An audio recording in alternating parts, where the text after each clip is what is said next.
Ya, esto también lo voy a poner a grabar, a aceptar. Ya, bueno, lo que quería hacer el día de hoy era quería explicarles algunas cositas sobre los arreglos. Lo de los arreglos fue lo último que nosotros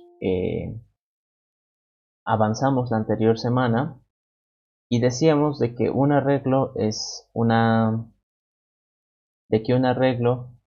colección de datos, es decir, yo a través de, a ver que esto cargue, yo a través de esta sintaxis puedo decirle de que quiero agrupar, en este caso, 10 elementos de tipo entero.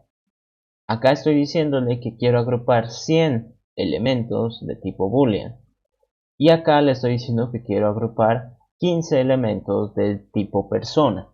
Es decir, estas variables que he nombrado acá, son conjuntos, ¿no? Son conjuntos, representan varios datos en un solo lugar, agrupados. Pero esto de los arreglos, y aquí lo voy a ir anotando, a ver,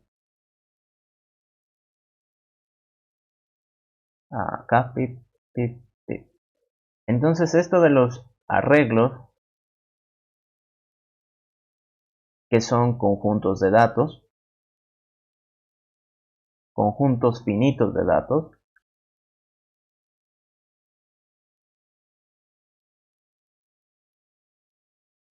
ojo, también aquí una propiedad de los conjuntos es de que puede ser un conjunto vacío, puede ser vacío.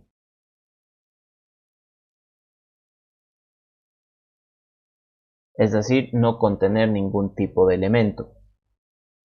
Pero también surgen algunas peculiaridades, porque recordemos de que en temas de conjuntos, pues se pueden sacar muchas características, hay fórmulas que ya existen, hay teoremas y etcétera, etcétera. Pero en lo que vendría a ser programación, no es tan perfecto, ¿no? No todo es tan perfecto, no es todo como lo podríamos conocer en la matemática tal vez. Tienen siempre algunos detalles. Por ejemplo, si yo me creo acá un conjunto de números, ¿no? De números enteros, que va a ser de capacidad de 10 números, por decir. Entonces acá yo estoy diciendo, voy a agrupar 10 números enteros, pero de momento no le he avisado qué números quiero guardar. Entonces, como ven, no me bota ningún error, todo me está funcionando. Entonces, si yo quiero ver los datos que están en mi conjunto, acá, fíjense lo que me muestra. Me dice, bien, es verdad, tienes 10 elementos, pero todos son cero. Entonces ahí surge un pequeño problema. ¿Por qué? Porque en los arreglos, acá en este caso un arreglo de enteros, yo nunca le he dado valores. Entonces, ¿por qué me ha puesto puros ceros? Quizás los números tengan algún error, ¿no? Quizás hay algún problema con la variable int. Probaré con otro, boolean. Digamos, yo qué sé, condiciones. Que sea un nuevo arreglo de booleans para 15 elementos, por decir.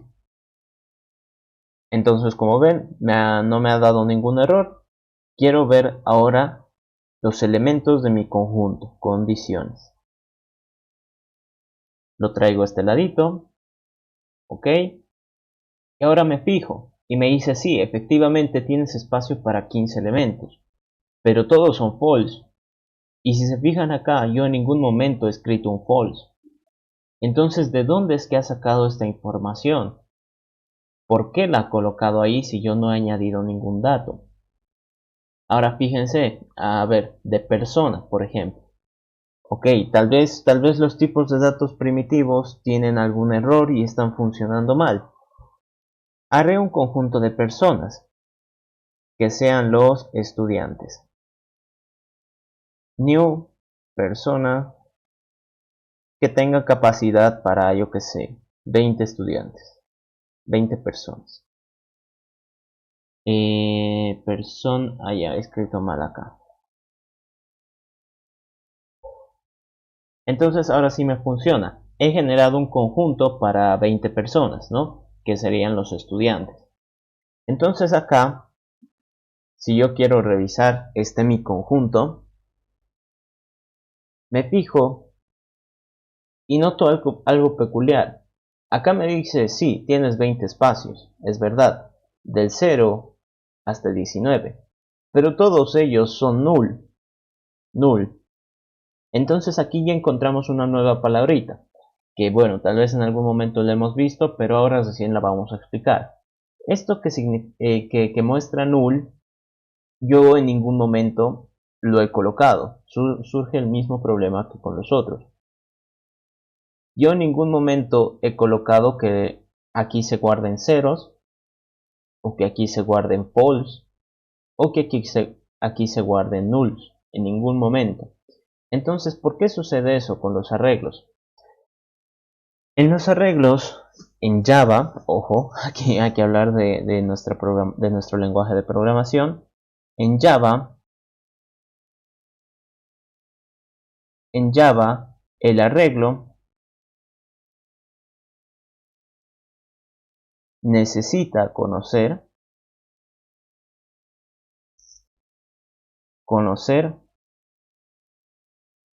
la cantidad de elementos.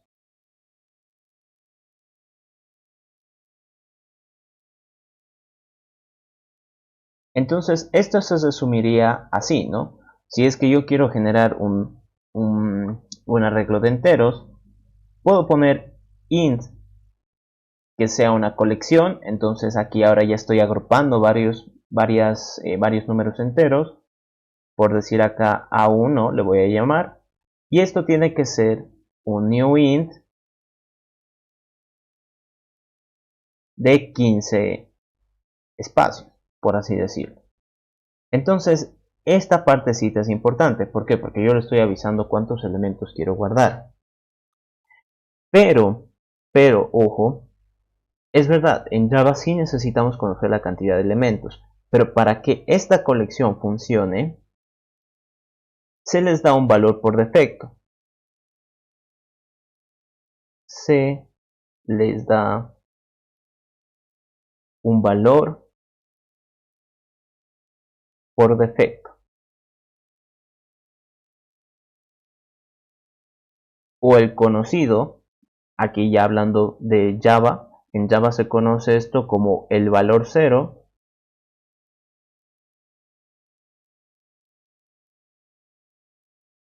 de un tipo de dato.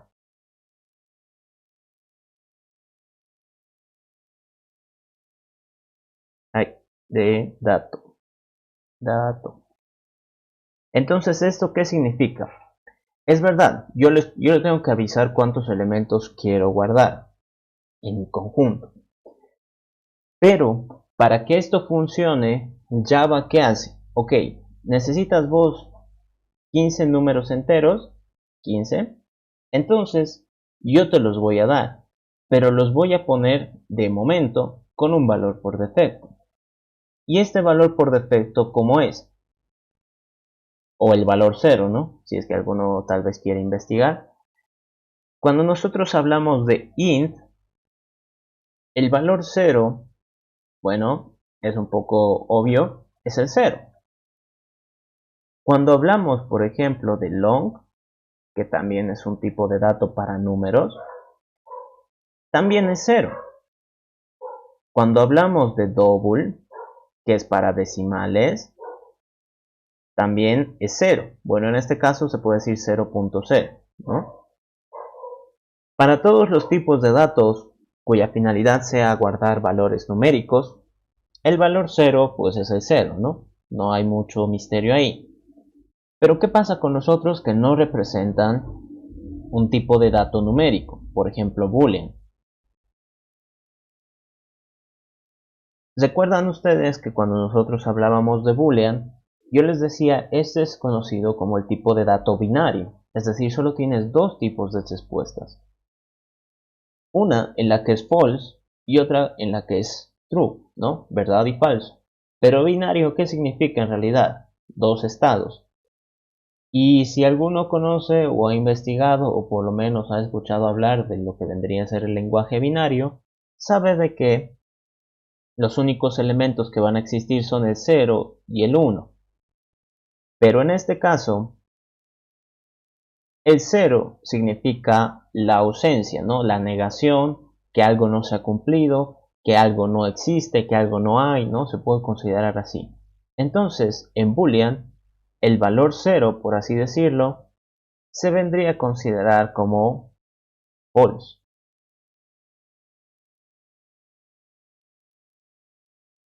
¿Y qué pasa con, por ejemplo, char, ¿no? Char, que es otro tipo de dato primitivo. Char.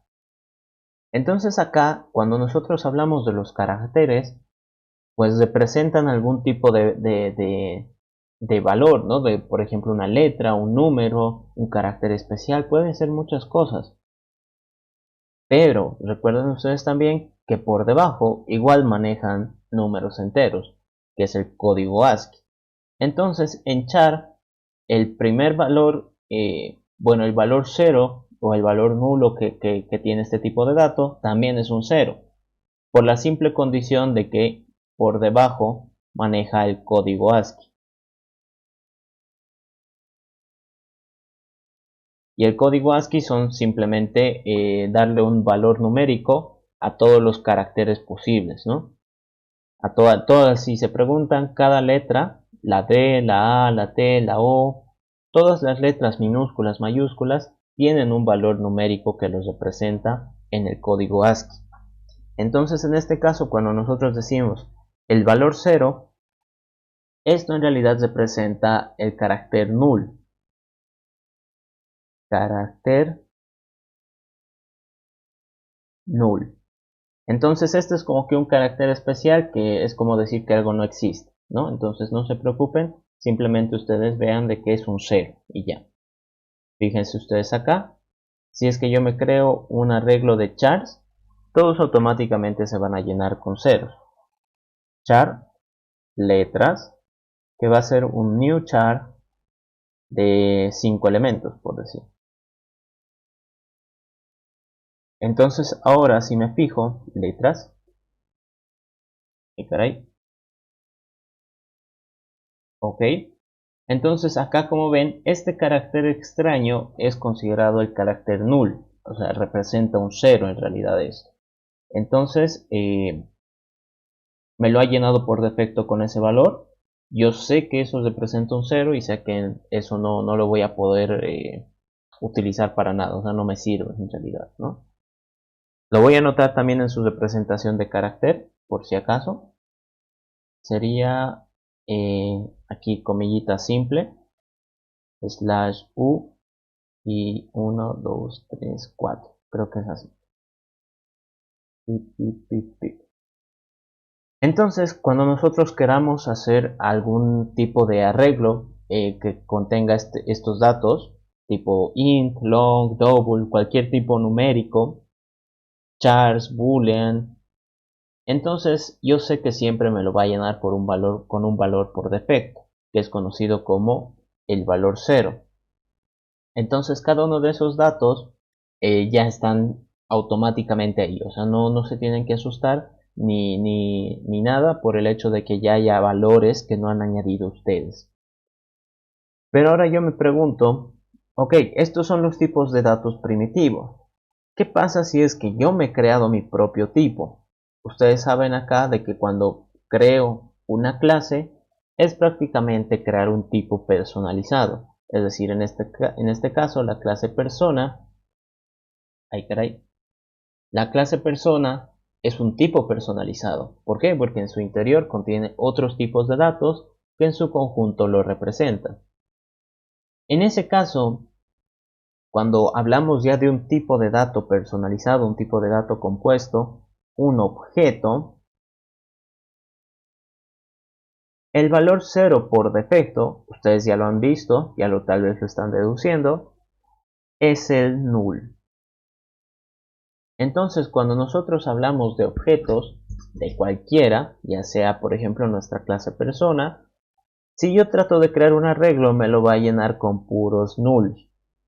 Entonces aquí entramos con un nuevo término, null. ¿Qué significa? Entonces null en términos de programación sería como que algo que no existe.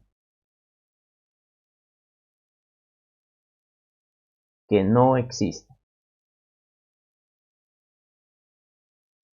Entonces, por ejemplo, si es que yo, no sé, estuviera pensando en, en que va a llegar, por decir, un estudiante de intercambio y resulta que el estudiante nunca llega, pues entonces ni siquiera lo voy a conocer, ¿no? Es algo que de momento no existe. En este caso se podría considerar como un valor null ese dato. ¿Por qué? Porque no puedo trabajar con él. Aquí hay algo que decir al respecto, es de que al null no se le puede ejecutar métodos. Puede ejecutar métodos.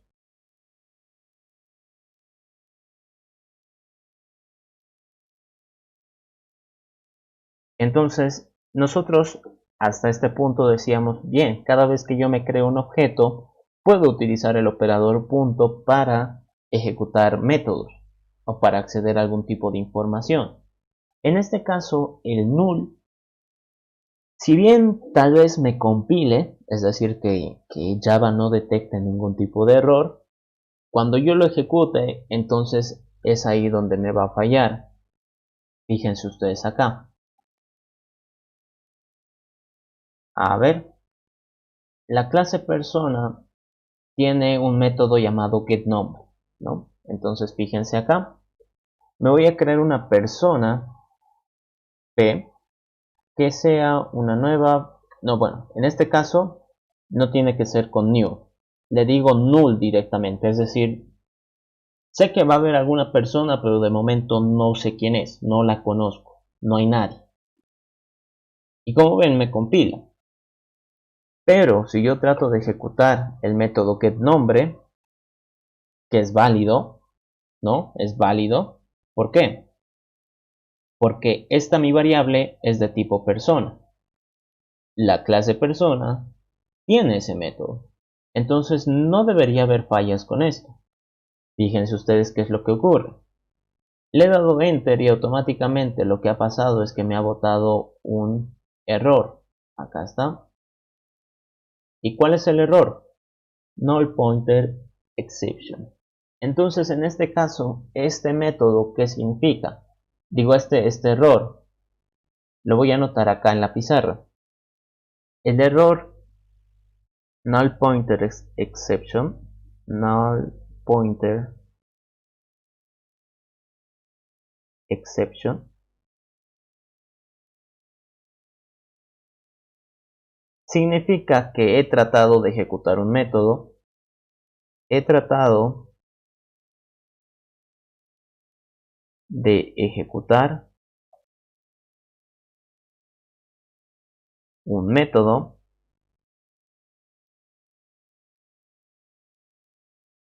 a un objeto null.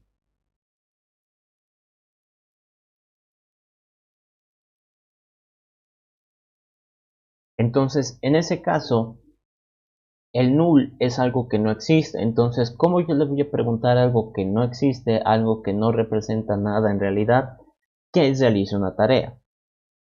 Y es aquí donde surge también un poco, bueno, es un poco parte de la lógica. Yo puedo hacer lo siguiente. String s va a ser null. Entonces aquí recuerden, ¿no? S del string, ¿no? La S mayúscula, ya nos está indicando de que estamos hablando de una clase. Es decir, me estoy creando acá un objeto. Entonces yo puedo utilizar el null para decir que de momento no existe ningún string acá. Pero lo mismo puedo hacer con, por ejemplo, persona. Persona P, que va a ser null. Entonces acá, quiero que lo analicen, string persona son datos totalmente distintos, o sea, no representan ni siquiera la misma finalidad. Pero en ambos casos he utilizado null para darles un valor. Entonces, el null, como bien nosotros decíamos, es algo que no existe, pero se refiere a algún objeto que no existe. No sabemos cuál tipo de objeto. Entonces, por eso mismo, no se le pueden ejecutar métodos, porque el null puede ser utilizado para cualquier tipo de objeto. Entonces es muy complicado adivinar a cuál de ellos te estás refiriendo, por más de que yo lo escriba, ¿no? Oye, tu persona vas a ser null, pero quiero que de todos modos me muestres tu nombre. Entonces ahí ya surge un pequeño problema. ¿Por qué? Porque como es null, no sabe en realidad qué es lo que va a hacer. No tiene nada de información para mostrarte. Eso es lo que ocurre. ¿Ok? Entonces, esas serían un poquito las recomendaciones con el tema de los valores cero, el valor por defecto. Y acá también, bueno, a modo de mencionarles, sí, a modo de mencionarles. Ustedes saben de que, por ejemplo, si yo creo un arreglo de enteros, a que sea new int de 15, entonces esto ya lo habíamos explicado la anterior vez. Esto de acá es el tipo de dato.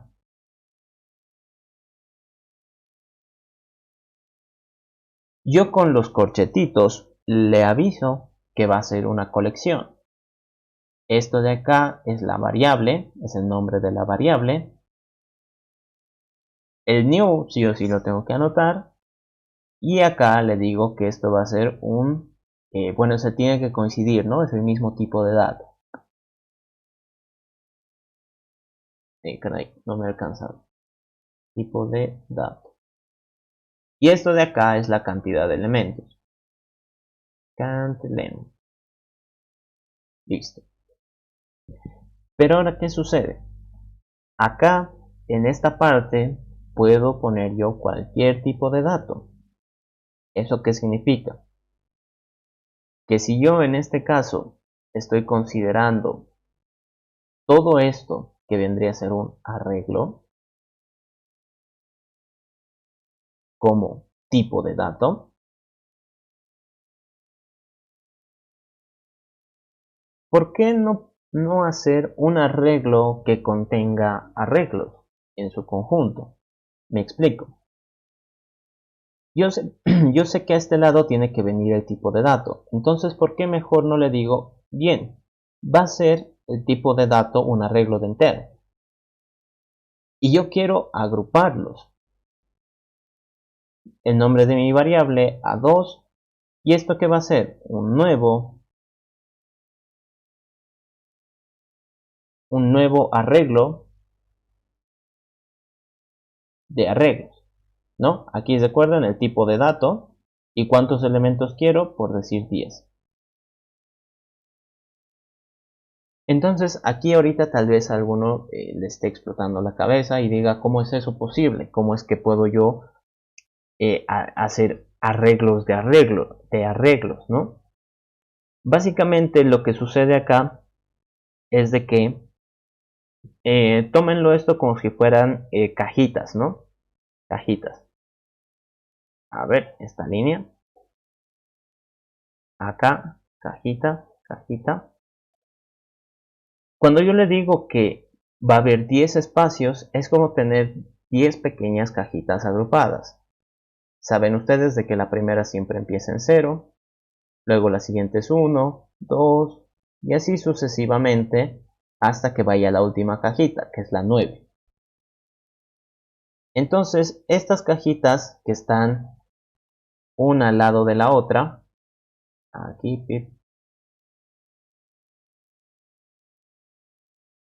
yo le estoy diciendo que en cada cajita voy a guardar algo, ¿no? Por algo son colecciones, ¿no? Entonces, yo le estoy diciendo que en cada cajita voy a guardar otra cajita que también tiene sus divisiones. Por decir, acá voy a guardar, a ver que esto cambie, voy a guardar otra cajita y esta va a tener cuatro divisiones. Acá voy a guardar otra que tenga solo 2. Acá voy a guardar otra que tenga 3. Y así sucesivamente. Entonces, eso es lo que sucede cuando nosotros realizamos esta operación. Cuando nosotros agrupamos arreglos, es decir, hacemos una colección de arreglos, esto es considerado una matriz o un arreglo bidimensional.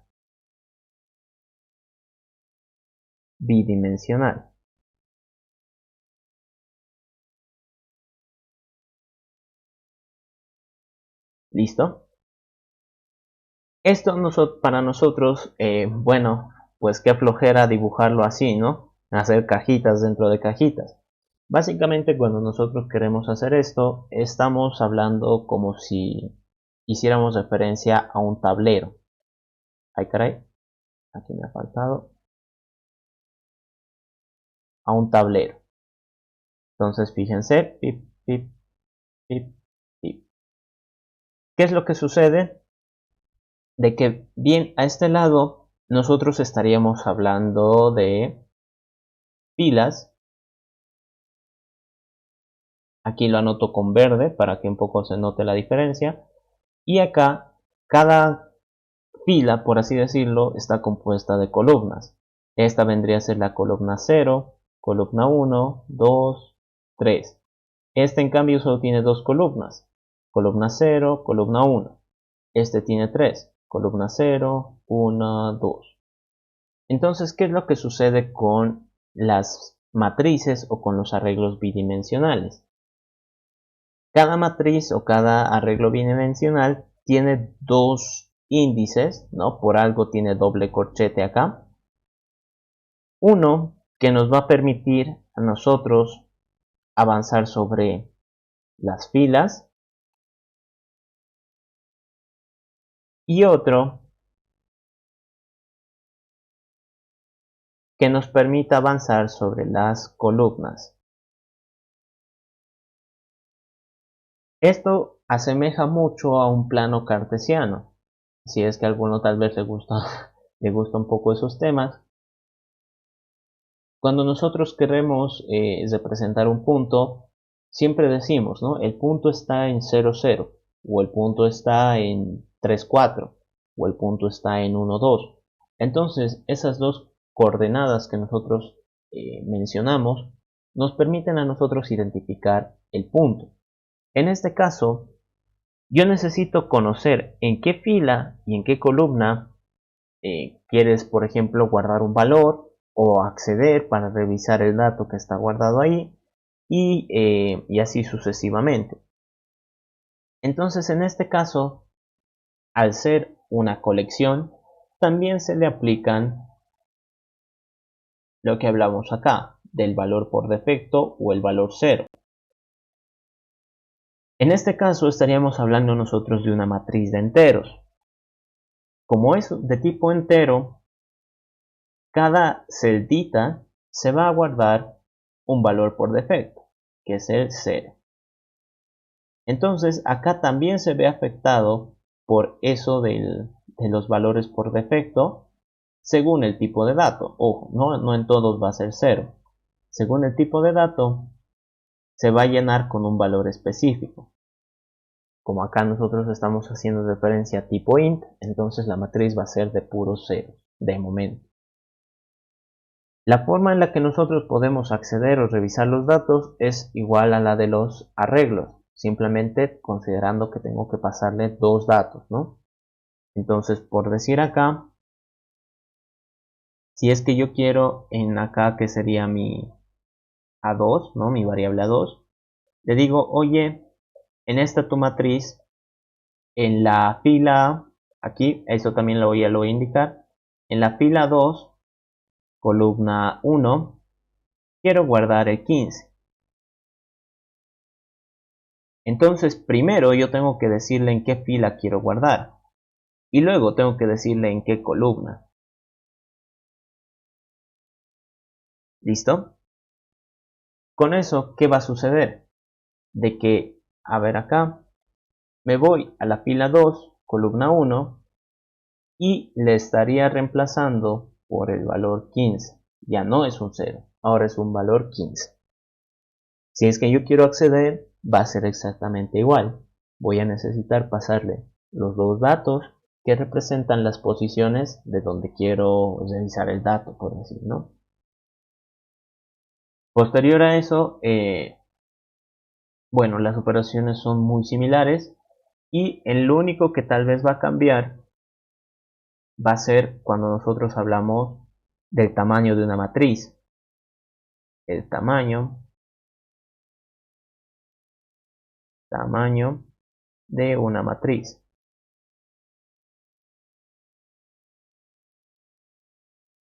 Cuando hablábamos de arreglos, era fácil conocer la cantidad de elementos que queríamos trabajar. Eso nosotros lo podíamos hacer con el atributo length. Eso también les mencioné la semana pasada. Entonces, con ese dato de length, yo puedo conocer fácilmente en un arreglo cuántos elementos como máximo puedo añadir. Pero ¿qué sucede con una matriz? Una matriz es, o sea, bien lo dice, arreglo bidimensional, tiene dos dimensiones, el ancho y el largo. Entonces, ¿cómo rayos yo voy a saber eh, cómo preguntar el tamaño, ¿no? Mucho tiene que ver con esto de las filas y las columnas. Por ejemplo, si yo quiero saber el número de filas, lo único que tendría que hacer es llamar a mi variable, que en este caso mi variable se llama a2.length. Entonces recuerden, ¿no? Si bien nosotros le llamamos matriz a esto, lo único que pasa por debajo es que es un arreglo de arreglos, es decir, que lo que estoy agrupando son varios arreglos chiquititos. ¿Qué va a pasar? Que al decirle esto yo voy a preguntar el número de filas, ¿no? Que sería la cantidad de arreglos que estoy guardando. ¿Y ahora qué sucede con las columnas? ¿Cómo rayos yo lo voy a poder averiguar? Sencillo. El número de columnas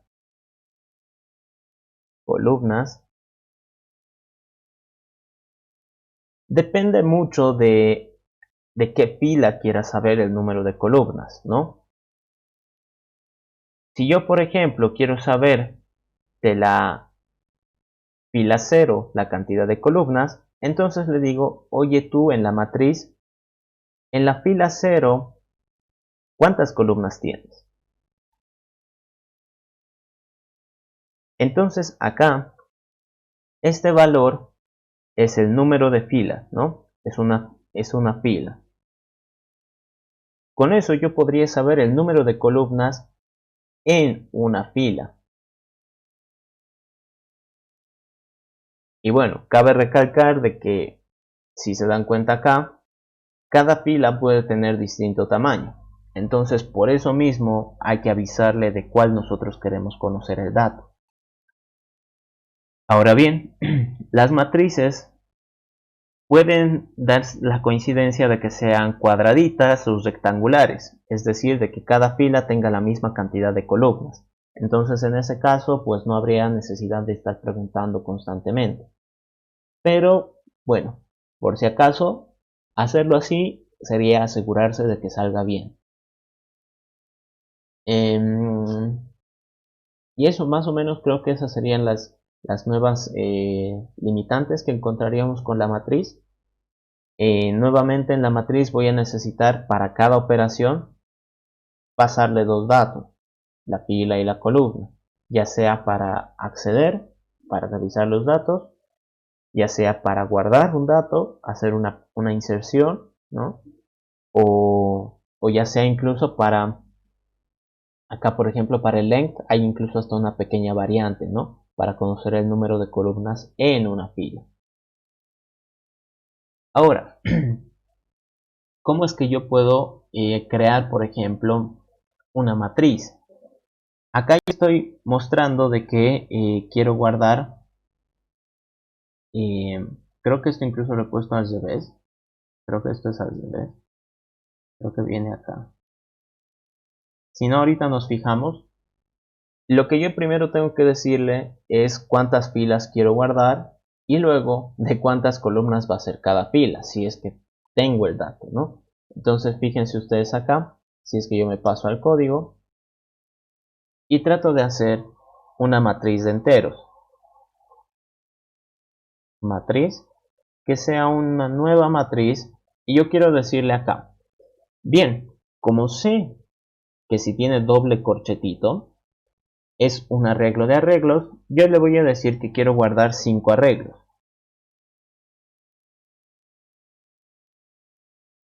Ay, bueno, acá.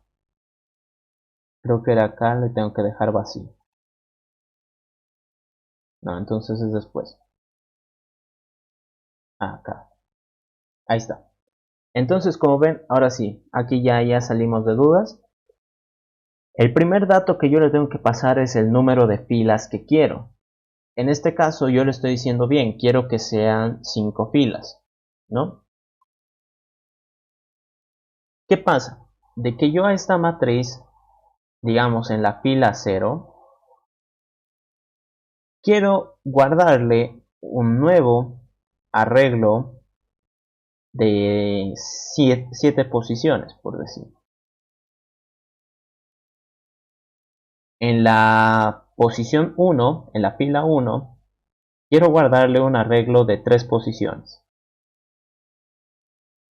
Aquí ya estoy generando las columnas, por si acaso. En la fila 2 quiero que sea de 5 columnas. Y así sucesivamente. Entonces ahora si obtengo acá la matriz, acá está. Fíjense, acá dato importante. Los arreglos ya son considerados objetos. Entonces, fíjense, en la posición 0, 1 y 2, yo ya he guardado datos, pero en la posición 3 y 4 no he guardado nada. Eso significa que quedan totalmente vacías en el valor por defecto, null. ¿Qué pasa con las otras posiciones? Yo ya he creado datos. Si me fijo acá, la primera fila tiene 7 elementos, que era lo que yo había dicho. La segunda fila tiene solo 3 y la tercera fila tiene 5. En este caso, ya nos estaríamos refiriendo nosotros a las columnas que tuviera cada fila. A ver, aquí también esto lo voy a anotar porque es algo importante. Un arreglo ya es un objeto. Es un objeto. Ay, caray. Objeto. Por eso es de que hemos visto esos nulos. Ahora bien, si es que yo quiero crear una matriz, acá voy a ir poniendo la sintaxis, matriz, va a ser new, arreglo de enteros, y acá el primer valor tiene que ser el número de filas, por decir yo quiero 5 filas. Y de momento no sé cuántas columnas va a haber en cada fila. Esto sería número de filas. ¿Qué puedo hacer?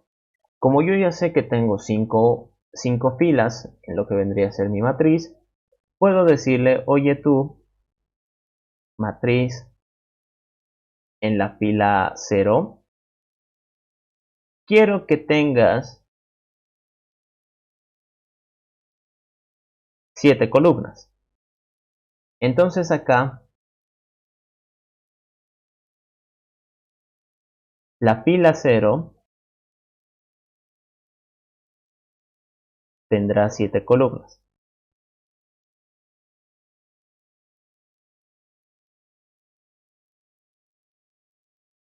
La siguiente yo puedo hacer esto, matriz en la 1 puede ser un nuevo arreglo de enteros, es decir, yo quiero establecer el número de columnas y quiero que sean 3. Entonces acá, ¿qué va a suceder? La fila 1 tendrá 3 columnas.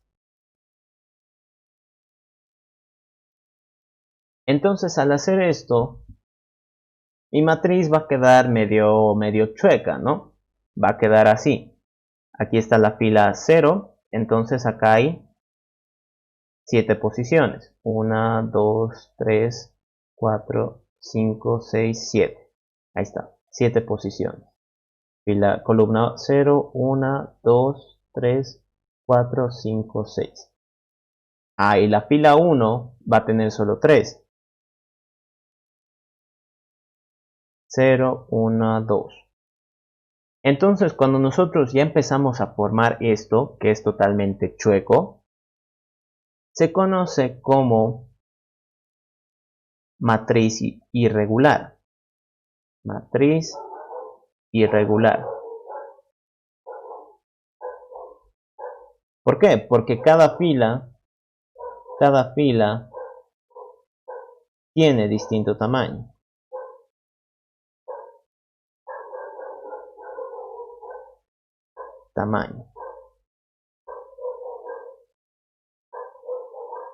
¿Qué es lo que sucede? Que yo después, si es que por ejemplo quisiera hacer una matriz cuadradita o rectangular, o sea que todos tengan la misma cantidad de columnas, puedo hacer lo siguiente. En vez de decirle 3, puedo decirle que sean 7, para que coincida. Entonces acá la fila 1, en vez de tener 3 columnas, va a tener 7, coincidiendo con la anterior. ¿Eso qué va a lograr? De que esto esté al mismo nivel. Pip, pip, pip, y listo. 3, 4, 5, 6. Y puedo hacer lo mismo para cada fila, cosa de que la matriz quede lo más cuadradita posible. Pero ahora fíjense, ¿qué pasaría si es que yo tengo 100 filas? Voy a hacer esta misma instrucción 100 veces. Eso no es eficiente. O sea, aparte de que van a ser muchas líneas de código y me va a dar flojera, existe una mejor forma para generar matrices cuadraditas. Entonces acá, matriz rectangular,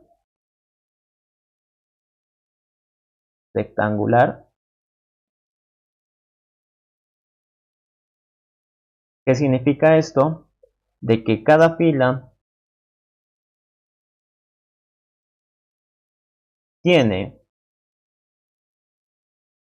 el mismo número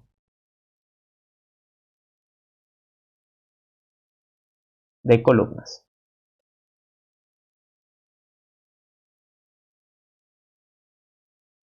¿Cómo es que yo podría hacer esto de una forma más rápida? Se puede hacer lo siguiente. Genero, por decir, una matriz de enteros, y la voy a llamar M2, y esto de acá va a ser una nueva matriz de enteros, y recuerden, el primer dato representa el número de filas, por decir yo quiero que sean 10 filas, y el segundo dato, que antes nosotros lo habíamos dejado vacío, va a representar el número de columnas, en este caso 5. Lo voy a anotar. Esto representa las filas y esto representa las columnas. ¿Qué va a suceder acá? La matriz va a quedar totalmente cuadradita, es decir, pip, pip, pip, pip y puntos suspensivos.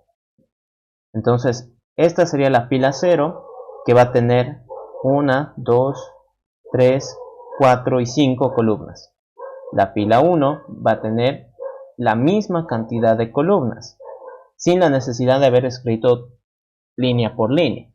La fila 2 va a tener también las mismas columnas, la misma cantidad de columnas.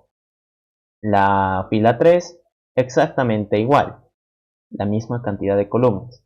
Puntos suspensivos hasta llegar a la 9, que va a tener exactamente la misma cantidad de columnas. Entonces, esta es una forma más rápida de crear matrices rectangulares. Cosa de no estar escribiendo todo línea por línea, ¿no? Porque eso es tedioso. A la larga se vuelve muy tedioso.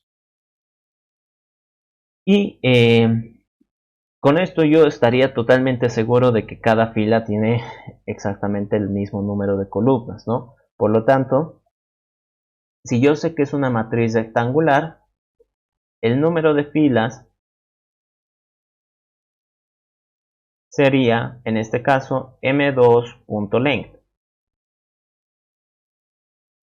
Y el número de columnas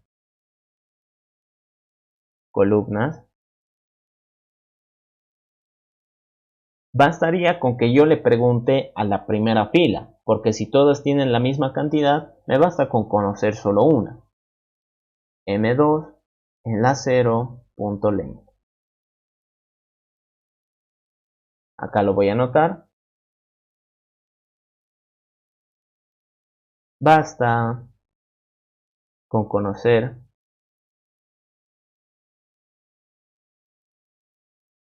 de una fila. Y listo. Con eso nosotros ya pues podríamos empezar a hacer algunos ejercicios. Piensen ustedes de que esto de la matriz puede ser, por ejemplo, un tablero de ajedrez, ¿no? Que tiene esa forma.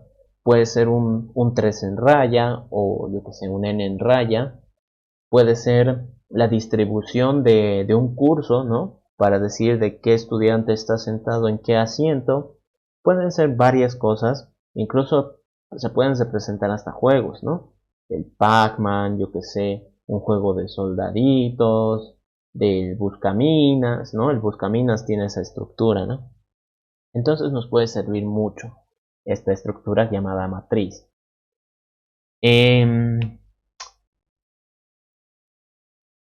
Bueno, pues eso sería más o menos lo que les quería explicar a modo de terminar este tema de los arreglos.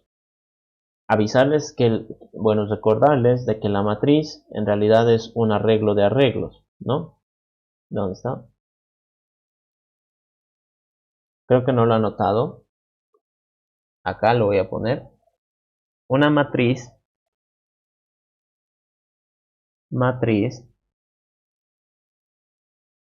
es un arreglo de arreglos.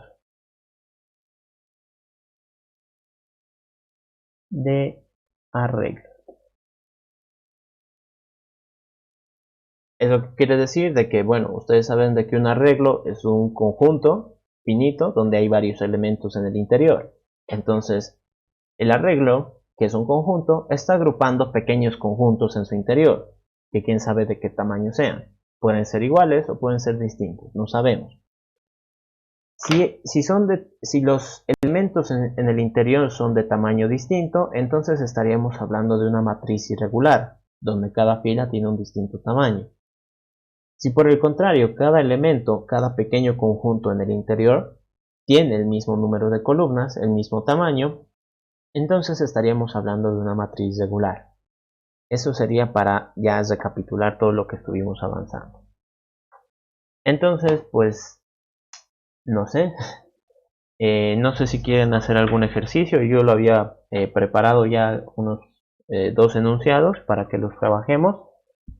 Pero, pues no sé si la mayoría está con mucha tarea y todo. Pues tal vez lo podríamos dejar hasta acá la clase de hoy. A ver, me voy a fijar. No sé qué dicen. Estos eran los ejercicios que yo había preparado. Este de acá es bastante sencillito, es como para empezar. Y el otro ya tiene su historia, ¿no? Que son con montos. Podemos resolver este, ¿no? A modo de practicar.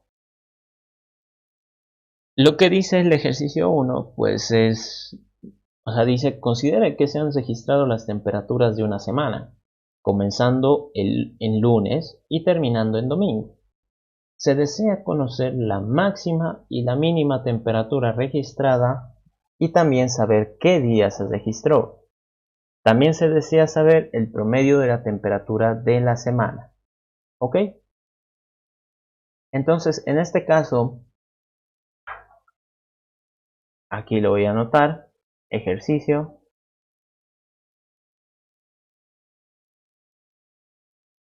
temperaturas.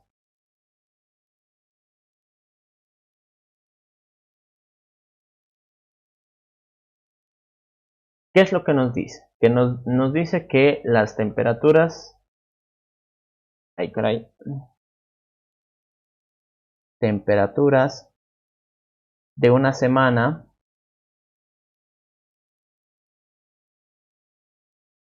han sido registradas.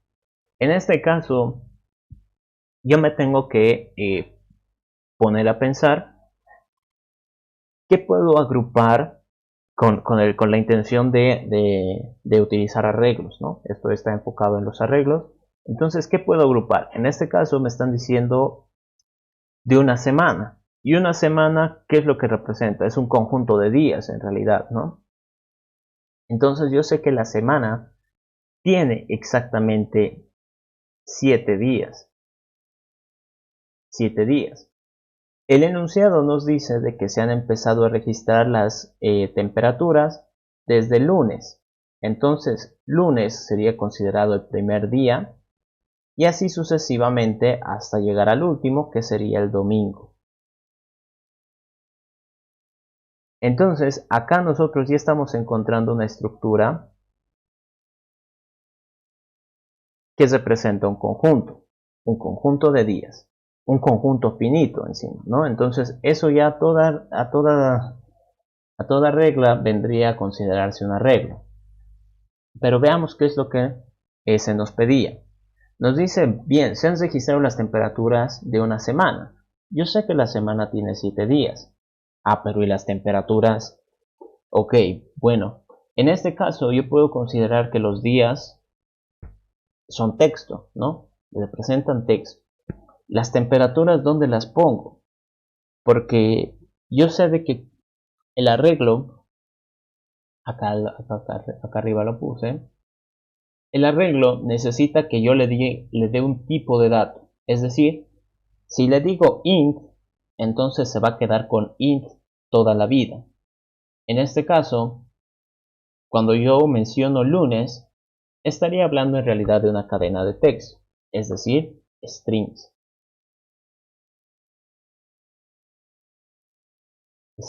Ay, caray, lo he escrito mal. String. Que vendrían a ser los días. ¿Qué pasa con las temperaturas? Las temperaturas pueden considerarse, yo que sé, como int, como double, ¿no? Porque son valores numéricos que se registran con los termómetros, ¿no? Entonces, si yo trato de registrarlos acá como strings, puede de que tenga algún error. De poder hacerlo puedo, ¿no? Saben ustedes de que puedo concatenar un string con un valor numérico, no habría problema. Pero recuerden de que a la larga nos está pidiendo encontrar cuál es la temperatura mayor y cuál es la temperatura menor y saber el promedio. Entonces, si yo lo uno como texto, es decir, si lo vuelvo string, no voy a poder realizar esa tarea. ¿Qué es lo que me convendría? Me convendría generar un conjunto de doubles que sean las temperaturas. Y en este caso las temperaturas, pues eso ¿cómo lo hago? ¿Cómo podría yo decir que quiero agrupar temperaturas? Aquí juega un poquito la lógica.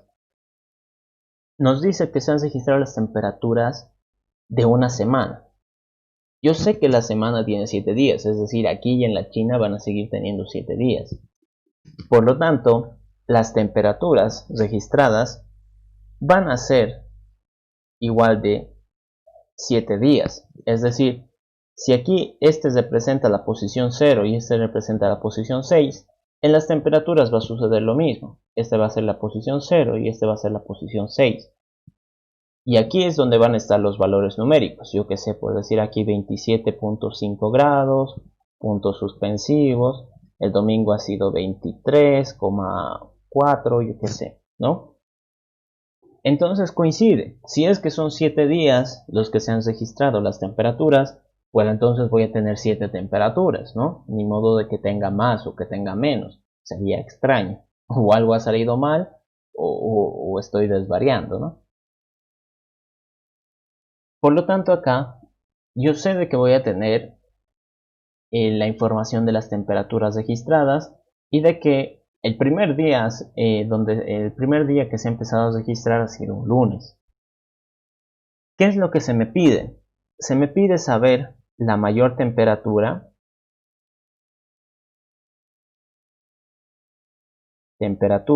y su día, ¿no? O sea, en qué día se registró esa temperatura, yo que sé, un lunes, un jueves, un miércoles o un sábado, ¿no? Y también me piden lo mismo para la menor temperatura.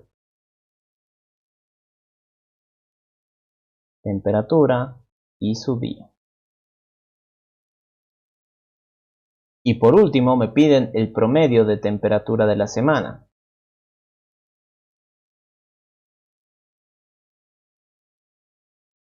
Ahora, aquí ya para ir completando nuestro conjunto, ahora voy a tratar de hacerlo entrar, ojalá pueda. Martes, ay caray, miércoles, jueves, viernes, ahí no he podido. A ver, sábado, domingo. Listo. Entonces cada día tiene una determinada posición. Recuerden que son conjuntos, son arreglos, entonces la primera posición siempre va a ser el 0 y de ahí sucesivamente hasta llegar al final. Acá por decir me voy a inventar temperaturas. El lunes es registrado 27.5. El martes yo que sé ha hecho frío, 14 grados. El miércoles pues seguía haciendo frío y ha bajado, 7 grados. El jueves ya ha salido el sol y estaba un poquito más templado, 17 grados.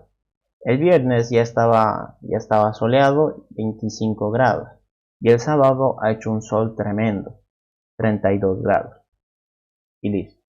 Entonces, en este caso, las temperaturas de la semana son bien fluctuantes, no han coincidido demasiado. ¿Qué es lo que yo tendría que hacer? Acá, primer punto, me piden la mayor temperatura. Yo sé de acá, porque bueno, lo estoy visualizando, no tengo ojos, sé que la mayor temperatura ha sido 32 grados. Entonces, 32 grados. ¿Y qué día se ha registrado? Se ha registrado un día sábado. Listo. ¿Qué pasa con la menor temperatura? La menor temperatura es 7 grados, ¿no? Porque hizo frío. Y fue registrada un día miércoles. Listo. En estos dos casos, antes de pasar al siguiente, ¿cómo es que yo podría resolverlo? Recuerden de que programar es como darle instrucciones a un niño pequeño. O sea, si tú obvias alguna parte, el niño pequeño no te va a entender y va a hacer cualquier cosa, ¿no? Tal vez hasta se destroce algo. Acá lo que yo tendría que decirle es, bueno, yo sé que siempre el primer elemento del conjunto es 0. Sé que siempre es 0. ¿Qué tendría que hacer? Tendría que empezar en 0, 2, 3, 4, 5, 6, hasta llegar al último elemento, ¿no? Que en este caso es el elemento de la posición 6. ¿Y qué hago? Reviso, ¿no? Tengo que revisar. Reviso esta temperatura. Ok, dice 27.5, ¿no? Estamos por si acaso analizando para la primera tarea, el mayor. Entonces, yo con esto, ¿qué quiero hacer? Quiero conocer cuál es la mayor temperatura. De momento, pues, o sea, ni siquiera, digamos, he empezado a buscar, ni siquiera he empezado a ver las temperaturas. Entonces, de momento no conozco a nadie. Veo el primer elemento y me dice, ok, es 27.5. Y yo me fijo y digo, bueno, pues de momento no he registrado nada más alto, entonces 27.5 es la mejor respuesta hasta ahora. ¿Qué hago? Avanzo a la siguiente temperatura. En este caso me dice es 14. Y yo digo, bueno, yo tengo acá registrado que hasta ahora la mayor temperatura ha sido 27.5. 14 no le gana, entonces no me sirve. ¿Qué hago acá? Lo comparo ahora con el 7, es decir, he avanzado a la temperatura del siguiente día y lo que tendría que hacer es decir, bien, 27.5 es la mejor respuesta que yo tenía hasta ahora y estoy tratando de ver si el 7 es mejor. Obviamente no lo es. Entonces, ¿qué hago? Avanzo a la siguiente. 17 tampoco es una mejor respuesta que la que tenía anotada. Entonces no me sirve. Y paso al siguiente. 25. 25 se acerca, sí, pero no es una mejor respuesta que la que tenía. Entonces no me sirve y avanzo al siguiente. 32. En este caso el 32 sí es una respuesta mucho mejor que la que tenía. Entonces la cambio. Ahora la mejor respuesta es 32 y avanzo a la siguiente. 23.4. En este caso 23.4 no le va a ganar. Entonces no tendría nada que hacer. Si se fijan ustedes, lo único que he hecho ha sido avanzar. Es decir, empezar en una posición hasta el final, ¿no? Hasta el final y repetir las mismas instrucciones. Preguntar si esta es mejor respuesta que la que tenía. Preguntar si esta es mejor respuesta que la que tenía. Preguntar si esta es mejor respuesta que la que tenía y así sucesivamente. Eso ya nos está indicando de que tenemos que utilizar una estructura repetitiva, ya sea un for o un while. ¿Qué sucede cuando nosotros hablemos de la menor temperatura? Va a ser exactamente lo mismo. Voy a tener que revisar, en este caso desde el primer día, desde el lunes, y de ahí saber cuál, bueno, hasta el final, saber cuál ha sido la que menor dato haya conseguido, ¿no? Menor valor. ¿Qué sucede cuando nosotros querramos resolver este del promedio? ¿Cómo es que se saca el promedio? El promedio sería básicamente una sumatoria de todas las temperaturas, ¿no? Porque hay que acumularlas y las tendría que dividir entre el número de días.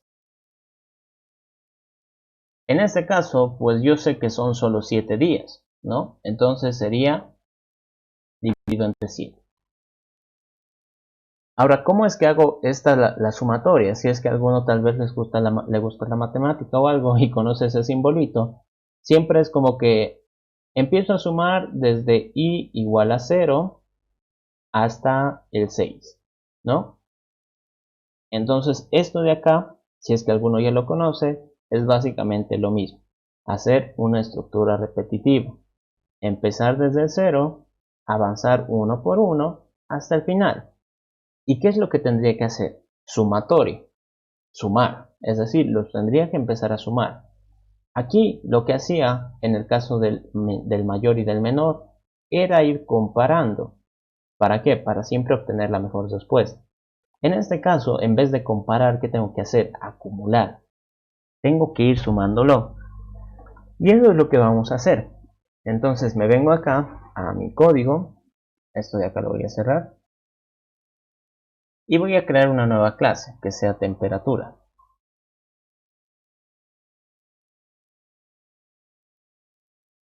Vengo acá, ¿y qué es lo que nos decía el enunciado? Nos decía que se han registrado las temperaturas de una semana.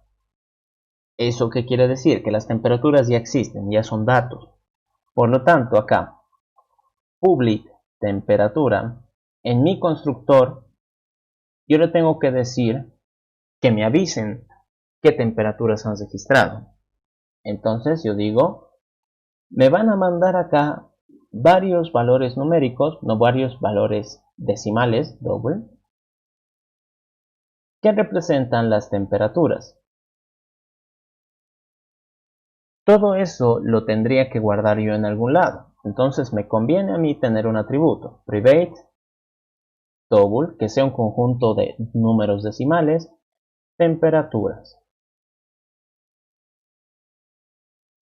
¿Qué es lo que hago acá? Como ya me están avisando qué valores son los que yo tengo que guardar, entonces los guardo. Y listo. Lo siguiente que tendría que ser, las cosas que me piden es de que yo diga cuál ha sido la mayor temperatura y en qué día, ¿no? Entonces, public mayor temperatura, ahí caray, y que diga public menor temperatura y en qué día. Como eso, si se fijan acá, como lo hemos anotado aquí, decíamos, ¿no? La mayor temperatura ha sido 32 grados y ha sido registrado un sábado.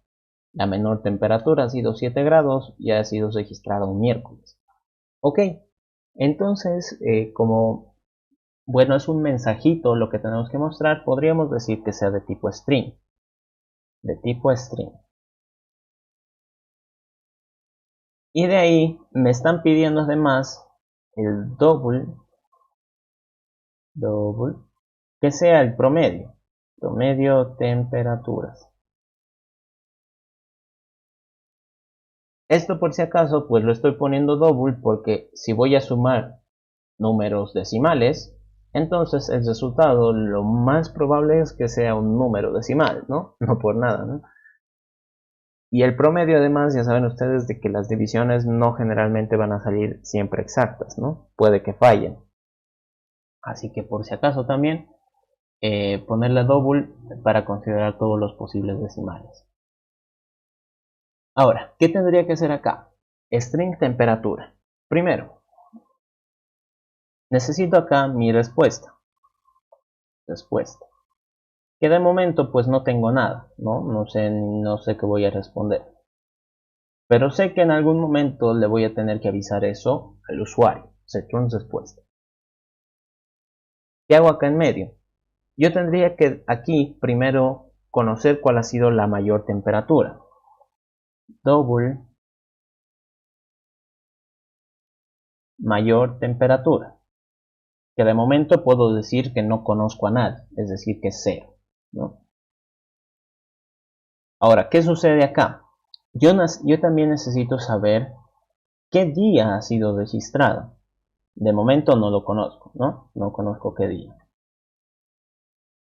Ahora, yo sé de que en este caso, pues las temperaturas son siete valores, ¿no? Porque representan los 7 días de la semana, las temperaturas que han sido registradas en cada día.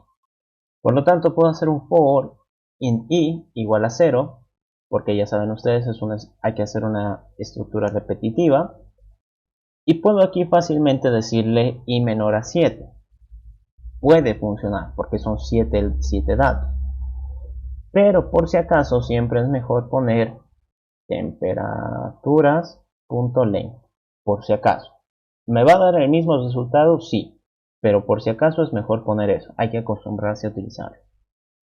Y aquí digo i más más. Entonces, en este for lo que voy a hacer es revisar cada valor que esté acá en mi conjunto de temperaturas. ¿Qué tendría que hacer? Yo digo, bueno, de momento la mayor temperatura que he encontrado es 0. Ok. Entonces digo, sí. Bueno, acá me voy a crear double temp. Primero voy a conocer qué temperatura voy a revisar, ¿no? Entonces, para conocer la temperatura que voy a revisar, tengo que acceder. Entonces, si ustedes recuerdan, para acceder a un elemento de un arreglo, yo le tengo que pasar en los corchetitos qué posición quiero que revise. En este caso, quiero que revise la posición que determina la variable i. Ahora que conozco la temperatura, quiero saber si es una mejor respuesta que la que yo tenía acá guardada. Entonces yo digo, si esta temperatura es una mejor respuesta que la que yo tenía, entonces me la guardo. Ahí, me la guardo. Si no es una mejor respuesta, pues ustedes ya recuerdan, como lo estábamos hablando acá, no hago nada, ¿no? No guardo nada. Con eso yo estaría ya actualizando esta variable, mayor. Pero ¿qué pasa con esta otra? La del día. ¿Cómo podría yo saber qué día ha sido, no? Acá, si se fijan, estoy manejando una variable, un int i. Y sé de que cada día, si bien empieza el lunes, cada día está asociado a una posición, a una única posición. Entonces, ¿qué puedo hacer? Puedo decir que el día va a ser un obtener día y le paso la posición, ¿no? Voy a crear acá un método de apoyo que me permita saber qué día representa este valor numérico. Entonces, public string obtener día. Quiero saber qué días representa este valor. Entonces yo le digo string día, que de momento es no conozco, es un día. Lo que yo tendría que hacer acá es decirle, ¿no? Si i es 0, entonces el día es lunes. Ahí está. Si por el contrario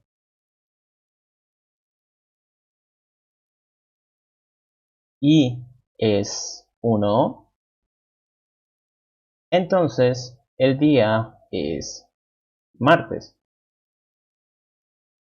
Ay, caray. Si por el contrario i es 2, entonces el día es miércoles. Y así sucesivamente, ¿no? Bueno, ustedes ya saben cómo tendría que continuar esto. Va a ser bastante largo.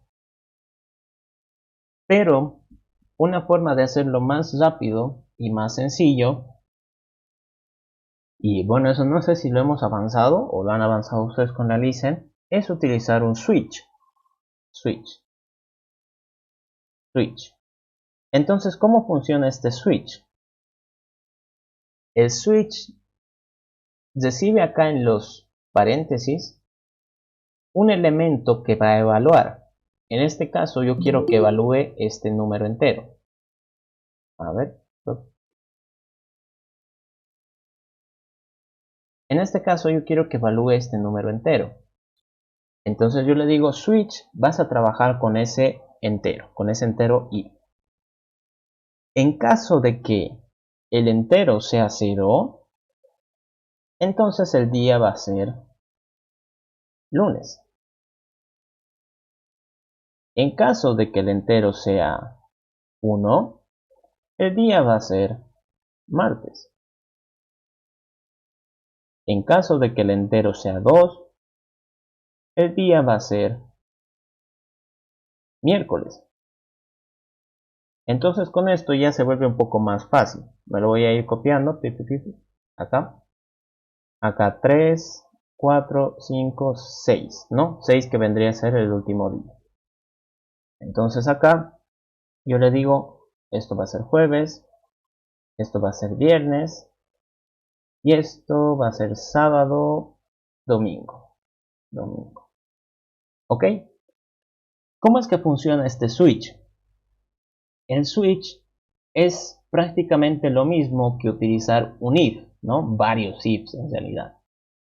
Fíjense ustedes acá. ¿Sí? Les voy a mostrar. Esto de acá sería lo mismo que decir if, if y es igual 0 y pongo la llave, ¿no? Esos dos puntitos sería como poner la llave. Aquí sería lo que yo quiero poner dentro del if. Día igual lunes. Y si se fijan acá, el if tiene una llavecita de cierre, ¿no? Tiene una llavecita de cierre. Pero acá en el caso del switch no tiene esa llavecita. ¿Qué es lo que se pone? Pone un break. Este break es como poner la llave de cierre. Es como decir, hasta aquí he llegado este if, ya no tenemos nada más que hacer. Y listo. Entonces cada uno de estos debería tener su propio break, porque es como poner la llavecita del final. Eso les indico por si acaso. Entonces compilamos. Bueno, acá esto no me va a funcionar. Return cadena vacía. Y acá return 0. Ok. Y listo. Entonces, en este caso, a medida de que revise las temperaturas, ¿qué voy a hacer? Voy a conocer cuál es la mejor, es decir, la mayor temperatura, y al mismo tiempo voy a conocer qué día se ha dado esa temperatura, ¿no? Gracias a este método aparte. Una vez de que termine el for, acá en mayor, yo voy a saber la mayor temperatura registrada. Y acá en el día, yo voy a saber qué día se ha registrado. Entonces, ¿qué tendría que hacer? Mi respuesta va a ser igual a ¿qué? A la mayor temperatura más, y aquí le pongo un guioncito, digamos, para coincidir con lo que hemos escrito, y aquí le digo qué día ha sido. Y listo. Entonces, fíjense ustedes acá, me creo allá. Y también algo que me he olvidado mencionarles, en este caso, si se fijan, el constructor requiere un arreglo. Entonces, ¿cómo rayos le voy a pasar un arreglo acá? Una forma fácil de enviarle los arreglos es ponerlo acá entre los corchetitos. Entonces, en los corchetes yo le puedo decir qué elementos quiero enviar. Fíjense ustedes acá. Ahí, creo que no me deja. ¿Sí? Ahí está. Entonces, en este caso vamos a enviar los que hemos utilizado en nuestro ejemplo. Acá está. Entonces yo le digo, quiero enviar un 27.5, coma, quiero enviar el 14, coma, el 7, coma, el 17, el 25, el 32 y el 23. Y listo. Y llavecita de cierre. Aceptar.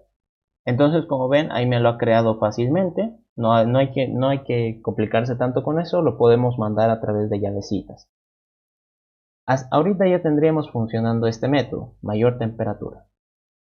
Y como ven, la mayor temperatura, ¿qué día me muestra? Bueno, ¿qué valor me muestra? 32 grados el sábado. Y listo. Entonces es la respuesta que yo estaba esperando. Cerrar. Como ven, hasta ahí estaría funcionando. Lo que faltaría ahora sería trabajar en este de la menor temperatura y en este otro del promedio de las temperaturas, que es seguir básicamente la misma idea que este. Incluso se podría hacer como que un copy-paste de esto. Pero bueno, eso ya les dejo para que ustedes lo puedan realizar porque ya nos hemos quedado sin tiempo. Bueno, queridos jóvenes, muchas gracias por haberme acompañado acá. Nos vemos la siguiente semana. Recordarles que su examen es el 24 de diciembre, así está marcado. Es en el horario de clases de la licenciada. Su práctica de auxiliatura les voy a pasar entre hoy y mañana, porque ya la tengo lista, así que les voy a mandar para que ya puedan empezar a trabajar y ganarse los 10 puntos, ¿no?, de auxiliatura, si es que quieren. Eso sería todo, queridos jóvenes. Nos Sí, vemos. igual al correo le vamos a enviar eso. ¿Qué? ¿Qué decías, Igual Cristian? al correo le vamos a enviar Oxy. Sí. Va a estar todas las instrucciones en el enunciado. O sea, lo que hemos hecho ahorita o sea, es para que ustedes hagan deporte. Pero en la tarea que les voy a dar, la que va a valer los 10 puntos, ahí va a salir el enunciado, va a decir que me lo envíen al correo, va a salir mi correo, ¿no? Y todo eso, normal. ¿Listo? Está Bien. bien, Oxy, gracias. Está bien, Cristian, no hay de qué. Entonces, eso sería todo, queridos jóvenes. Nos vemos la siguiente semana. Cuídense mucho y que les vaya bien.